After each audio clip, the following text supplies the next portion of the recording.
How'd you guys like the chapter? It was good. I liked It it. was I like good. this chapter a lot, actually. So I do have a complaint about this book.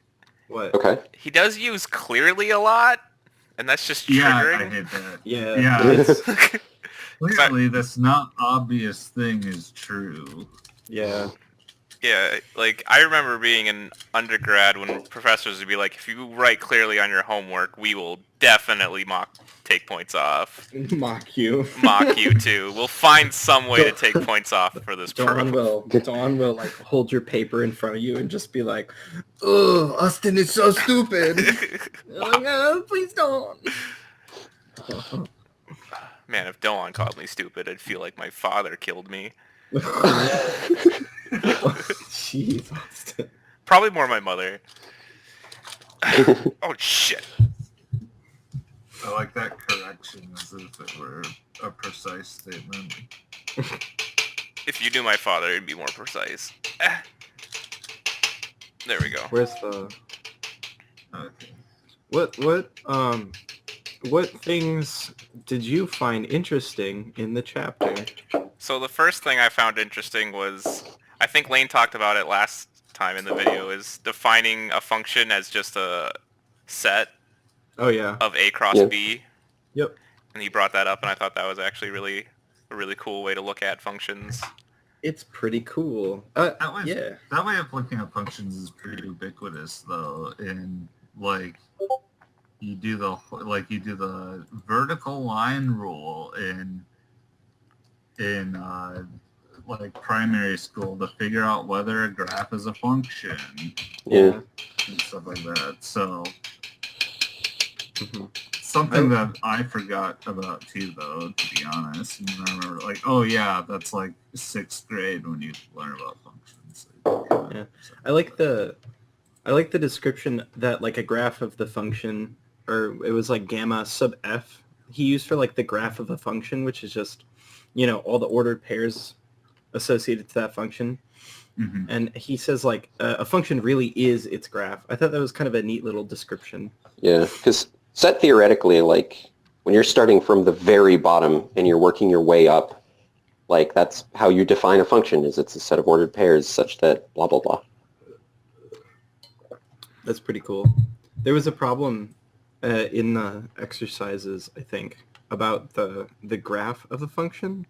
Here, let me get to the exercises. I didn't have time Was to it- look at the exercises this week.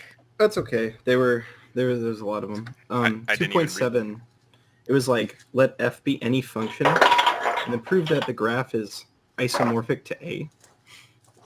That is actually a result that we used in our homework this week for Seppi's class. Huh. Yeah, it was pretty interesting. We proved that if you have like a Rn and Rm, and then you have a function that goes from Rn to Rm, then the graph of that function is an Rn manifold, which agrees with this statement, at least in the isomorphic case. Yeah. Is Mitch It was pretty here? cool. Huh? Oh, Mitch is here. Mitch, hello. Did you Hello. read the chapter, Hello. Mitch? I read most of it. Nice. Nice. What did you like about the chapter? The section, guys? We didn't read Yeah, all of sorry, chapter sorry. 1. I keep Right. forgetting. I'm sorry. I mean, there's only one chapter in the book. It Shit. is all chapter 0. Huh. Yeah. I should have realized. Ooh. Sorry, Tyler. No, that's actually a pretty funny joke. I actually snorted out my nose when I heard that. No! You must have muted your mic so you didn't give him the satisfaction of making you laugh. That's what I already told him. Oh, wow. Nice job, Tyler. Nice going. What did you think, Mitch? What did you Thanks. like about this section?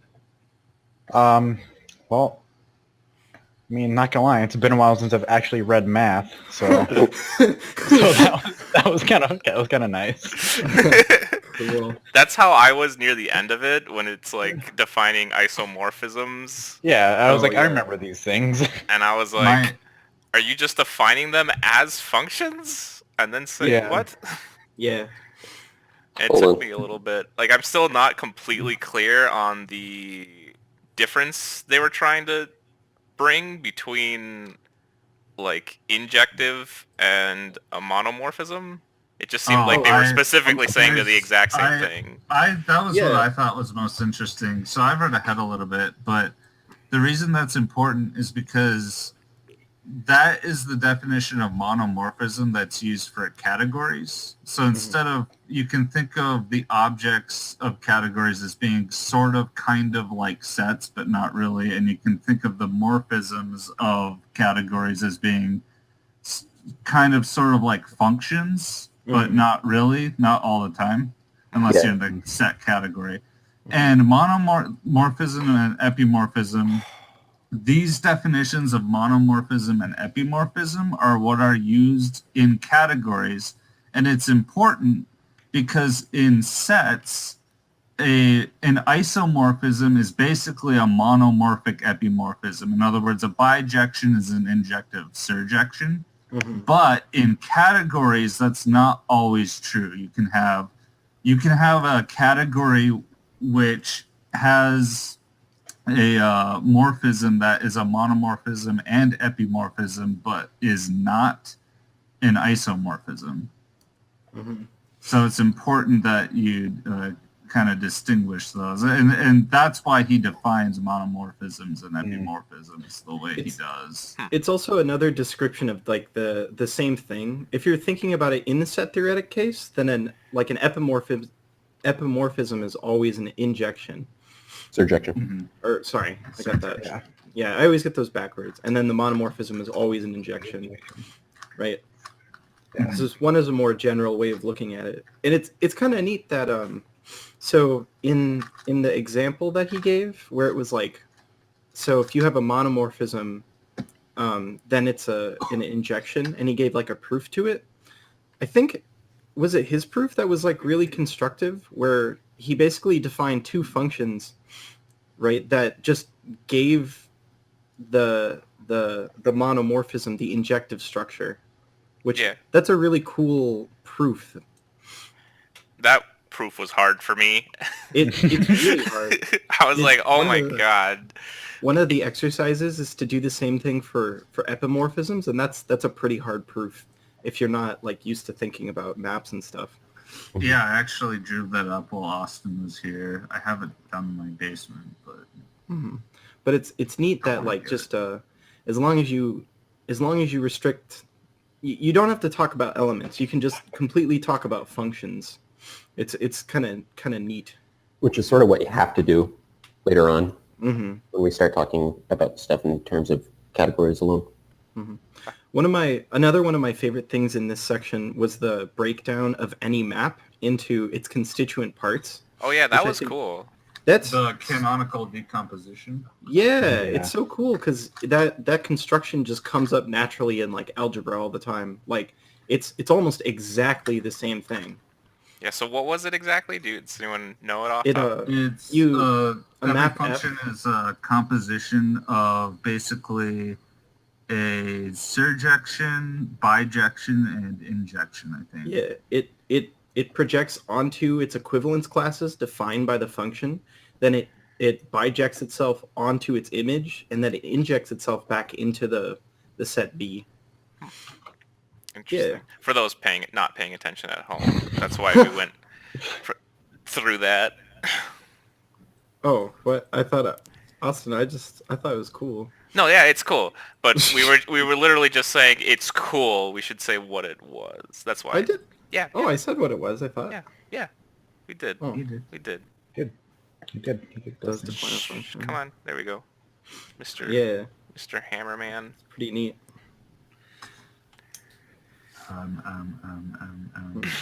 So I wonder. Oh, sorry. So who did do the exercises so we could talk about them a little bit? I did some of them. Anybody else? I know Tyler did. So like, what was the first one? I didn't even read it. It was how many different bijections are there between a set S with n elements and itself? Okay. Isn't it just? I thought it might have just been n factorial. Yeah, right. Because you pick an element, and then how many places can it go? I'm going to Yeah, n I know. places, and then you say, okay, pick The another next element. you have n minus 1. Yep. Yeah. Yeah, just n factorial. No, because, wait a minute. Each element can go to any of the n elements in S, right? So it wouldn't be... Well, n it's to a the bijection power- and not just like any function. Yeah. Oh, yeah, never mind. Yeah. Yeah, so they have to be unique. You'd be right if it was any... In fact, I think... Oh, if no, you I look at- did another one where it was like... Yeah. I think it's the 2.10. How many endomorphisms are there between in a Oh, set wait, with maybe- a certain cardinality? Yeah, I think I'm looking at the wrong exercises, but yeah. Yeah. So there, yeah, it's n factorial. Never mind. The kind of intuition that you get from counting the number of functions between two spaces is really nice for the notation that he provided, which was like b to the a, whatever that was. Yeah. Yeah, and it's like, oh, that's very descriptive of the notation. So I like that a lot.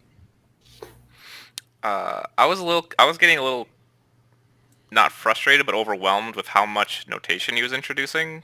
Yeah. Especially with the graphs when he's like, the curly one is this, and then the little line one is this. I was like, what the fuck?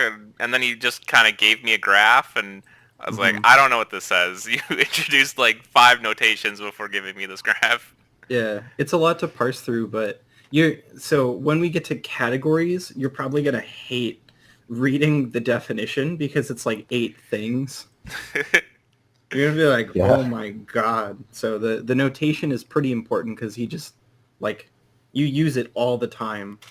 Hopefully I'll get Also, it down pretty quickly because I worked with the Feynman diagrams a lot.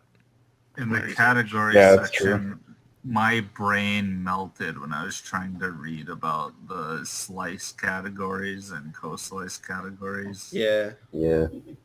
That's later, right? 'Cause That's the next section. I don't remember that. Yeah, that's later.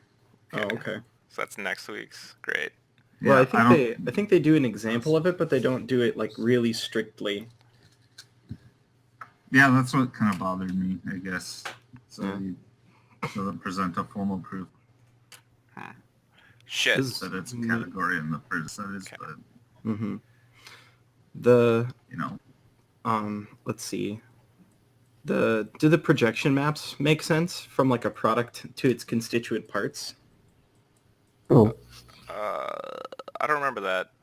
If you have like a product A Yeah. cross B, then its projection map into either component just takes it and maps it onto either A or B. Okay. Now I think I remember that. Yeah, that made sense. Yeah, those things are used a lot. In fact, we rely on them pretty heavily in like topology to make sure that things are like open in certain instances or compact in a lot of instances. So they might come up. I don't know if, I mean, obviously this is algebra, not topology, but but these are important maps. Natural injections. I think he might also go into detail later on in the book about the ways to get from the category of, say, like of topological spaces to the category of like groups and whatnot. So might be relevant. Functors. Doors? Doors? Functors. Functors, yeah. Functors. What do you think about these things, Dakota? I thought they were fine. Cool, great. Discussion over. Well done. Good job, guys.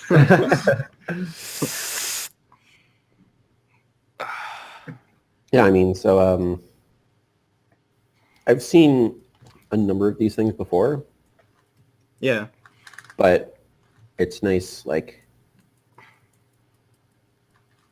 actually seeing things like monomorphisms and epimorphisms, like, by themselves before talking about categories, so you can get used to those ideas before, you know, defining everything. Let's see.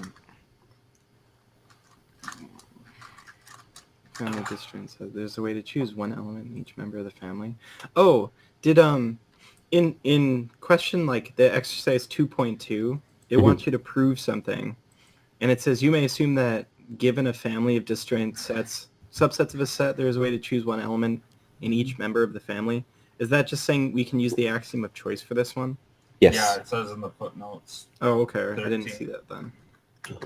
Does that mean you can't prove that proposition? Here, let me get to it. So it says if A is non-empty, then a function from A to B, then it has a left inverse if and only if it's injective, and a right inverse if and only if it's surjective. Let me go get my work for that. I'll be right back. Sure. So can you not prove that statement without the axiom of choice? Correct. Really? Huh. Yeah, because how do you define the right inverse? You look at the preimage of all the singleton sets in B. Oh, and then And you you pick pick one something element. for it to map to. I see. Yeah. Oh. Dang. That... Oh, Jesus. Oh my happened? god! My God. Are you still playing Getting Over It with Bennett? Austin, Foddy? please. In the middle of the game, there's a jump scare. Oh, you got to the church, didn't you? Yeah. Oh, I didn't know that was a thing. Holy No fuck. spoilers. No spoilers. Holy shit, that really scared me. Oh my god. Dude, that's so funny. I was so excited because this is the farthest I've gotten. Oh my god. Did you I fall got to the because of it? table. No, No, the no, orange I table. just screamed. dude, that's so funny. Oh, make sure at the orange table. I got to it, but then I fell. I like how calm we're talking about like math, and then all of a sudden, like, I can't Also, wait to who hear is- that. Creepily laughing in the background. what? What? I don't know. Somebody said something and somebody went... Is that Oh, Tyler? I bet it was Tyler. I bet he found his cat. It was just very faint. So I didn't know if somebody was watching like some weird video or... Dakota, last time we talked, I noticed you had a Oh, did French Tyler press. miss that? What? Do you like? I was do you Austin like it? screamed. Let's get my work for TT. Oh, sweet. Tyler, in the middle of Bennett Foddy, there was a jump scare. Austin Really? just like Yeah, screamed. and you're it freaked me out. gonna die laughing. Oh my god. You were saying, Lee? Something about last time? Something about Dakota and last time. And a juice Oh, box. I was wondering if you like your French press. Oh, yeah, it's good. Yeah. French presses Do you are great. prefer that over like regular coffee now, or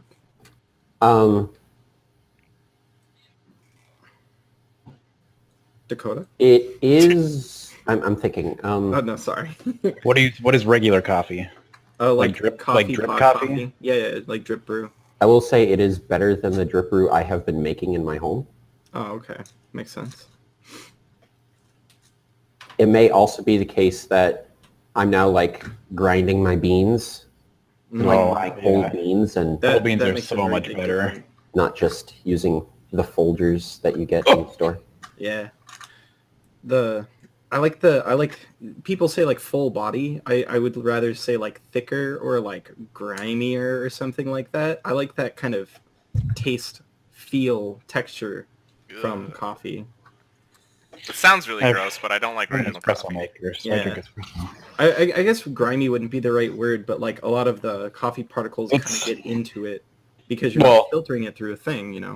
Well, you're filtering it, but But not through like a not like a through like really a thin paper extremely filter, like you know? yeah, So you'll still get some like small bits of grounds. yeah. But it's But not usually, like, but they just precipitate to the bottom. I mean sometimes. I guess if you drink it fast enough, you're gonna get some. But Speed coffee. Anyway, Tyler, present this proof, please. I'm reading it, but I wrote it really shittily. What's so shitty about it? Okay, what's the proof for? Everything. It's Proposition 2.1. Do you need me to read it? If it were It's clear enough, the left inverse part, right? Yep. Right So yeah. So or no, the the problem right is, inverse part. If this proof were clear enough for me to tell you what is shitty about it, it wouldn't be shitty. It's not as shitty as it is. It's so unclear that you can't even talk about what's bad Change about the it. function of FFP. This sword Why is so can't I do unbelievably this? shitty that you are having a hard time holding it. Like, a set theorist would have a hard time understanding, like, the words in your proof. Like you read it and then you forget what sets are. Oh, finally, Everything I learned. Jesus. It's the proposition is F has a right inverse if and only if it is surjective. Oh my god. I mentioned that in my math club talk.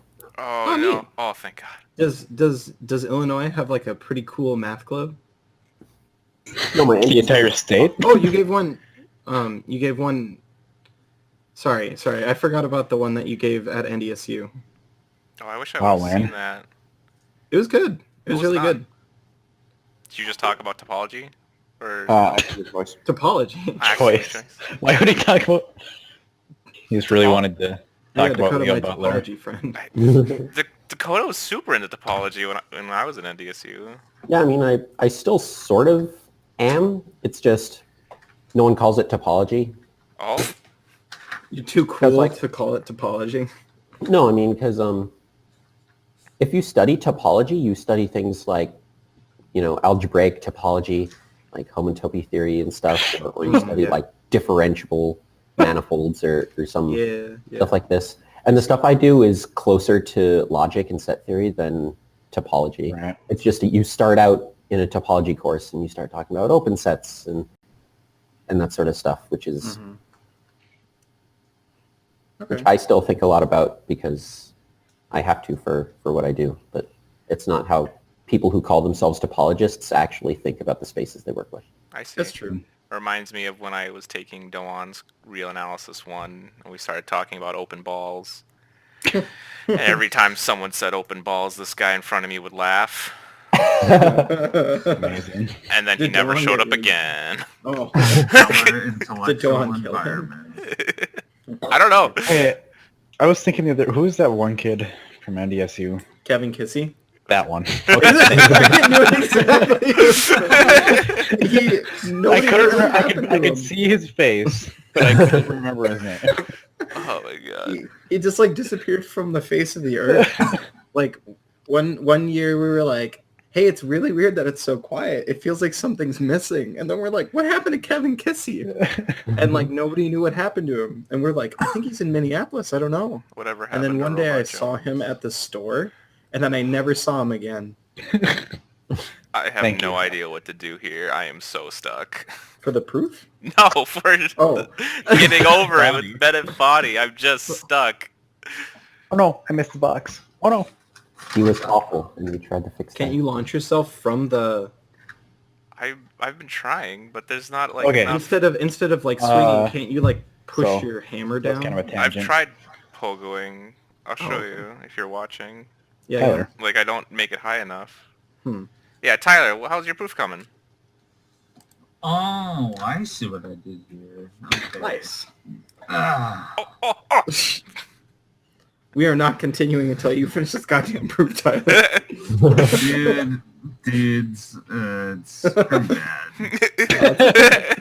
I mean, I just understood like 1/90th of it. Could you just give like the 1/90th, like a sum? Did you write anything down? Oh, like a piece of paper. That's my problem.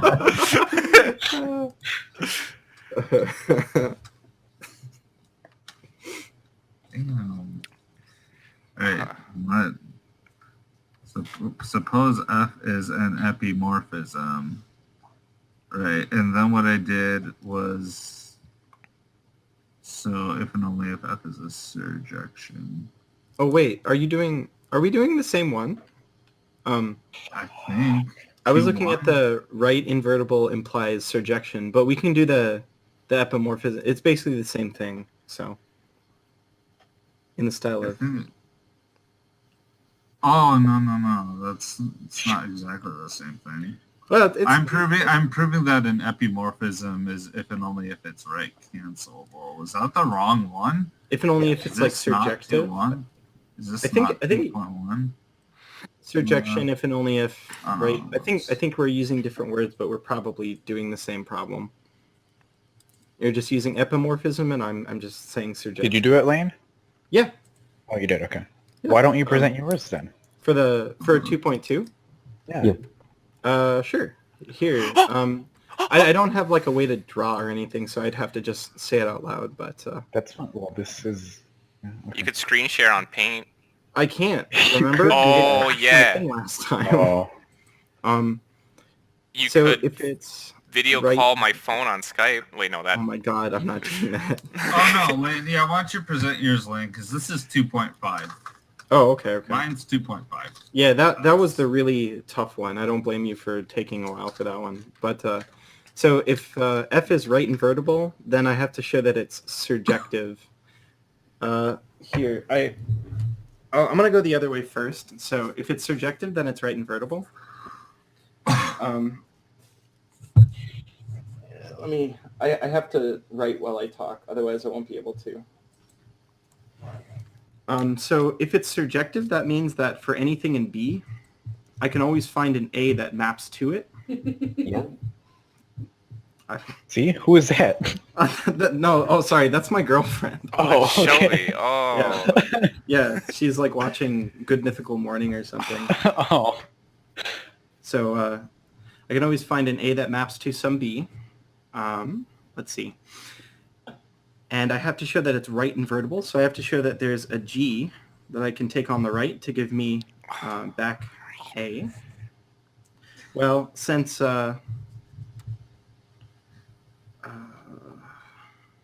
we can just define this G to be, I take B and B, and then I send it to A, where A is something in the preimage of F.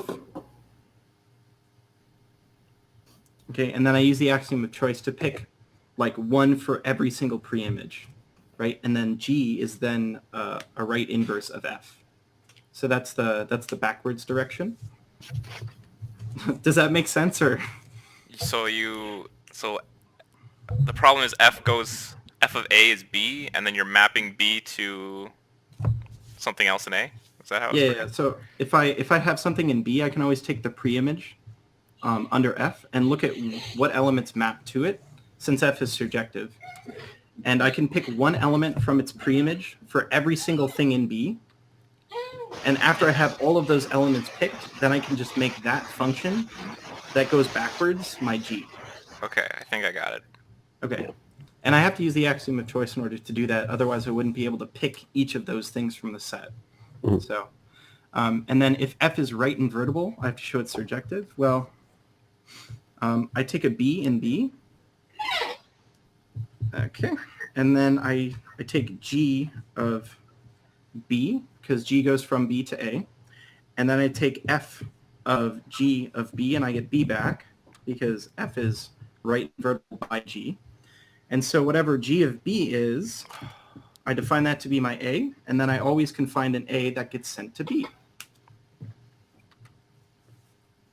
And I think that's it. Cool. Does So that make sense as well? I was not listening because I got Yeah, it's I got fine. past the anvil and I was like, "Oh baby," and then I fell. I think it'd be a lot easier if I were to able to like write it. There's down some sort of into this thing. screencast or something. Yeah, for some reason my computer doesn't like doing that on Google. I'm sure we'll think of something. Maybe you could get into a call on Discord. Wait, no, that wouldn't fix anything. Then, You'd yeah. still be getting into. Wait, no, that might work. What if I, if it's what if I just called the... you on Discord and Skype? But then Tyler will die. No, just if Lane just calls me on Discord and shares Oh. his screen with me, and then I'm sharing the screen with you guys. How convoluted. Like, there might not be a pixel left when we're done, but it'll Sure. it'll be Hang on. there. Can I share my screen on Discord? I didn't know I could do that. Yeah, they implemented it like a month ago, I think. Oh, pretty let's start video call. It's pretty new. Well, I don't have like the proof like exactly written up on my computer or anything like that, and I don't have a webcam. So What is that? how about we just move on? Son of a bitch! Was it the jump scare? It was just another one. That's funny. Like, I'm just sitting here at the anvil, and all of a sudden there's a present fell from the sky, and I'm like, oh, cool. And Austin, please. I'm sorry, Mitch. It was scary, and I like to talk about my experiences. I don't care about your emotions. Oh my god, that Did was... did anybody else want to do a proof? Tyler, did you want to present the epimorphism thing? I'm not so sure about this proof anyway. Let's see. Okay, so we're trying to prove that epimorphism, if and only if it's a right cancelable function, meaning that G composed with F equals H composed with F, implies that G is equal to H. Okay, so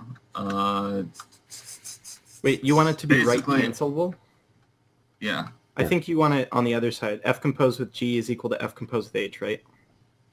Oh, no. No, I'm sorry. You were right. I'm just... I always get those confused.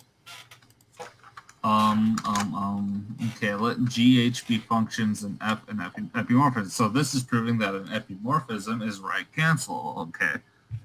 And F and epimorphism. Okay. Something implies that for all B and B there exists an A. Okay, that's just the definition of surjection. Why'd I write that? So we'll assume by contradiction that there exists B in B such that for all A and A, F of A is not equal to B. So we'll assume by contradiction, I think, that it's not a surjection. If so, then we can construct GH with, okay, what the hell is going on here? So you have that it's epimorphism, but you're assuming it's not surjection for contradiction? Yeah. Okay. Yeah, well, can I construct these functions, though, that I Yeah, used? because it should be, it should hold for all functions and then for all Yeah, right? but I'm confused about how I notated these functions, because I have, like, okay, G of B is equal to H. Why? How does it... I think it's like G of B is equal to H of B or something. If B is an element of the image of F, and 0 if it's not in the image of F. Yep. So I construct a function that's basically just, and then H of B is equal to G of B if B is in the image of F, and 1 if B is not in the image of F. Okay. Right, and then there's at least, so then there has to be at least one B in B with G of B equal to 0 and H of B equal to 1.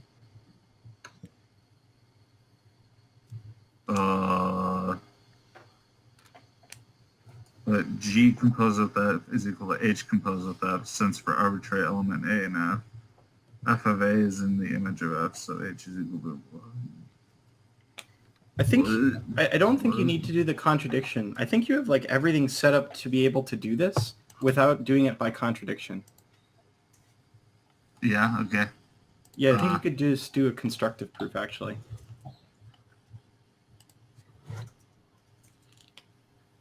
Cool. So Sorry. your proof is pretty similar to the one he gave in the book, right? Yeah. He did like almost the exact same thing where he made all the elements either go to 0 or to an element. Yeah, I think so, right? he did that. I'm like setting them equal to each other depending on whether or not B is actually in the image of F. Mm-hmm. So it's mapping, okay. Okay. But why is this true? So then I construct, so those two functions are unequal for some value of B.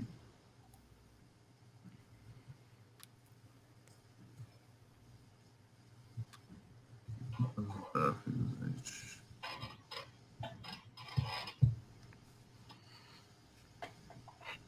H. No, this isn't right. That part's not right. I made an assumption that wasn't right. Yeah, just forget it. Okay.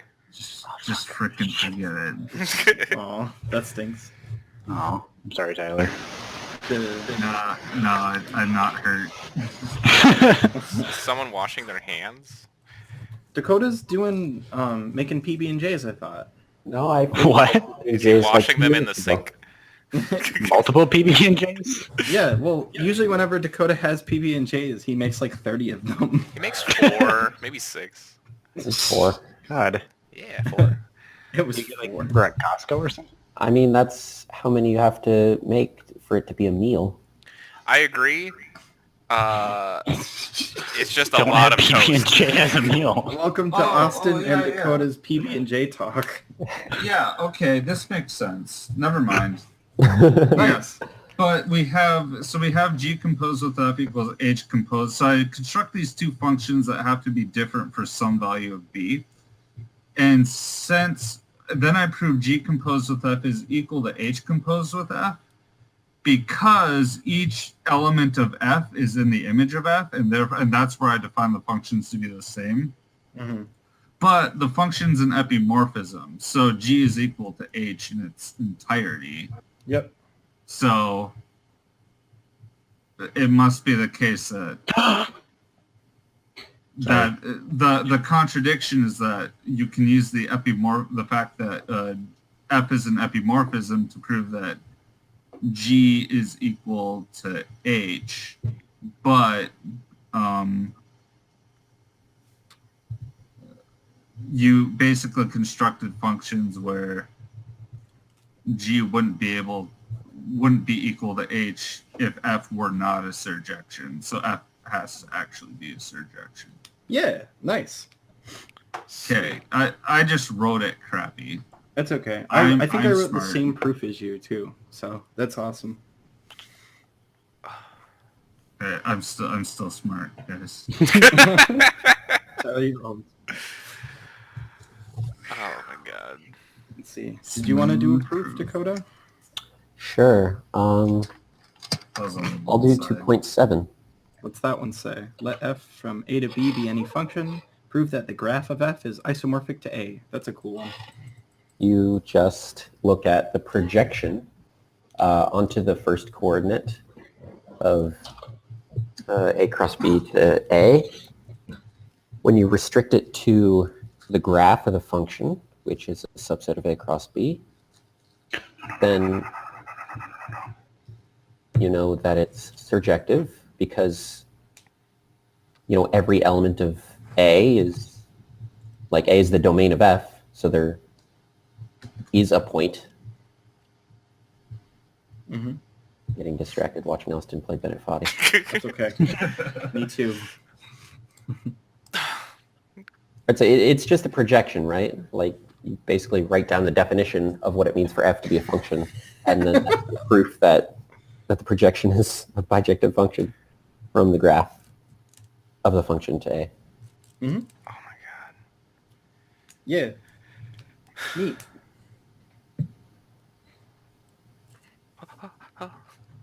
Nice job, Dakota. Good job, Dakota. Yeah. Good job, all right. Dakota. I'm so I'm scared. for Austin because he got on this phone here. I'm so fucking scared. Oh. Okay. Okay. That's cool. We're all cool. We're cool. We're That, all friends here. I like that that proof a lot because just because I did it in topology this week too. I thought that was like neat that I just saw the same thing. Can you say the proof again? Okay, so basically the projection onto the first coordinate is a bijection between the graph of the function and A, because you basically just write down the definition of what it means for F to be a function, and that shows both surjectivity, because for every point of A, F sends it somewhere, and it's injective because by the vertical line test, basically. Okay. I'll have to think about it more. Mm-hmm. Because I'm pretty worked up right now on this stupid game. That's okay. Too many jump scares. I didn't think this was going to be a horror game. You never know with Bennett Foddy. Oh my god. He even was like, thank you for getting this far. And I was like, this is really nice. And then he made a jump scare. Like, you fuck. Ooh. The next exercise is pretty cool. So it says, describe as explicitly as you can all terms in the canonical decomposition of the function from R to C, where R goes to e to the 2 pi I R. So it just kind of wraps it around the circle in C. Mm-hmm. Okay. So as explicitly as you can, all the terms in the canonical decomposition. So it wants us to find that injection, surjection, and bijection? Yep. Is that what it's asking us to do? Okay. Yep. Yeah, so what it'll do is it'll take points on the I think it just takes any point on R that's it takes like the orbits in R that are integer multiples of 2 pi apart, and it maps them all to the same point on the unit circle. I think that's the equivalence class map. Yep. Basically. And then there's a bijection from that. Is it like almost to itself? What is it? Yeah, it's to the image of F. So it's just...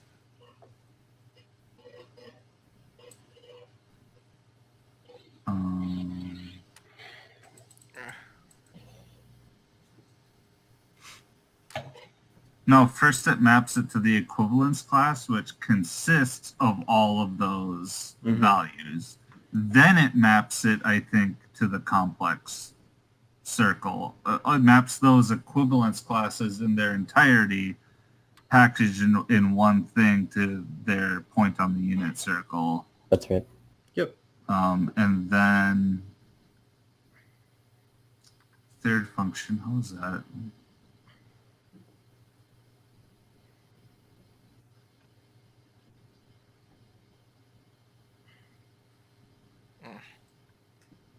Yeah, and then the third function is just the embedding into C, like the inclusion map. Yeah. That's pretty neat.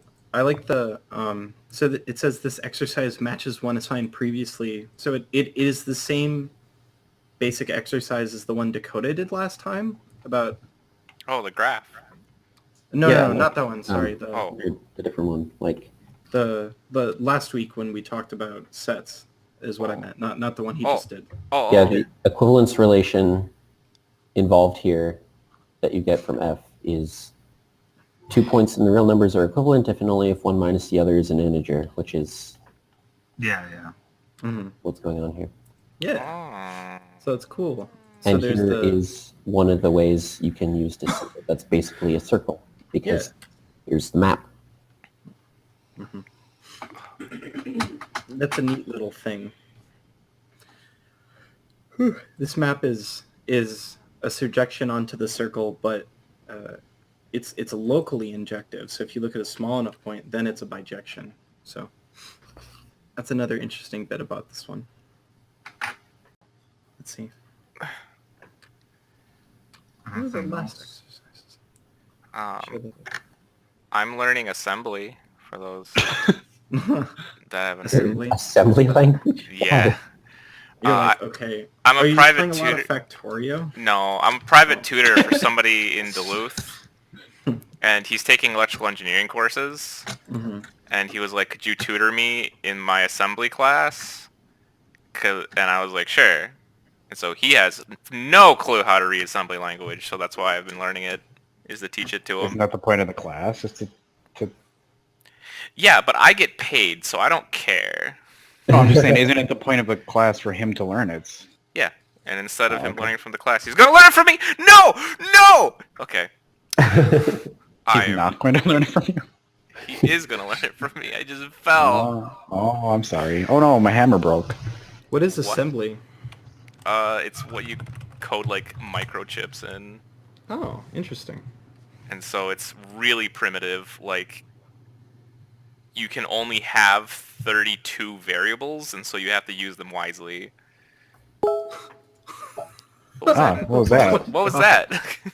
I sent a text message in the Google chat. It was the Really? Wikipedia page for assembly language. Oh.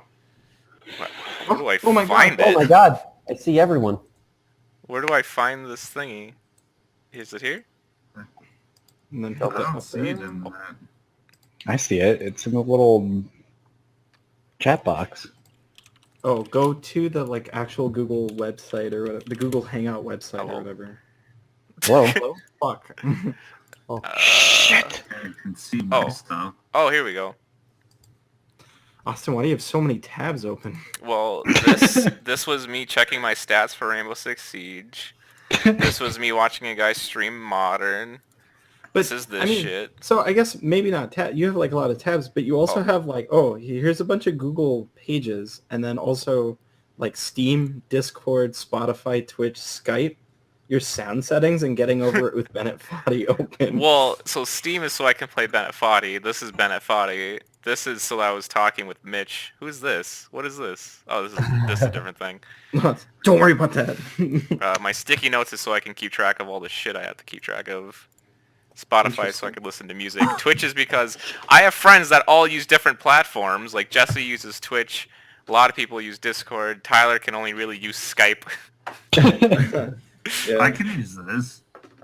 Google No. Hangouts, so I also Yeah, have but Google Hangouts. Hangouts is like it's like the AMS of like Hangout chat things. They should bring back MSN Messenger, am I right? Yeah, Jesus. I loved MSN Messenger. I liked Remember Ventrilo. I never actually used Trilo. Ventrilo? Ventrilo. Oh, really? Dylan and I were experts at it. Yeah, I heard you guys really liked it. Yeah. So much so, Dylan like made a friend, and then he like went to he went down south somewhere and hung out with him for like a week. Oh, I didn't know that. Yeah, it was cool. Austin, you didn't say anything about my comment about Fall Out Boy's new album. Oh, I was thinking of a clever comment about it while I was at the gym, and then I forgot what it was. It was something like, the Fall Out Boy's new album sounds like some executive said, you guys need to sound like that newfangled hipster music, derb step. And then they just had like an old soundboard in the back of like Right. someone's closet, and they're like, well, this will work. Yeah, this will do it. And it sounds horrible. Yep. Their new album sucks. Which sucks, because I But really man. liked their last one. I'm sure that they are getting that radio time though, so they probably don't give a fuck. I do like the first song, I think it is. Do you? I kind of do. I God, listened couldn't- to it more than I couldn't once. even like hear anything. It sounded like an orgy of fucking dolls, and sometimes a guitar sound would pop in there. Because that was the most like dubsteppy, and I kind of like chill music. It wasn't chill though. It was a little, Yeah, it was you know chiller. about chill. Anyway, Anyway, I'm gonna stop playing Bennett Foddy. Okay.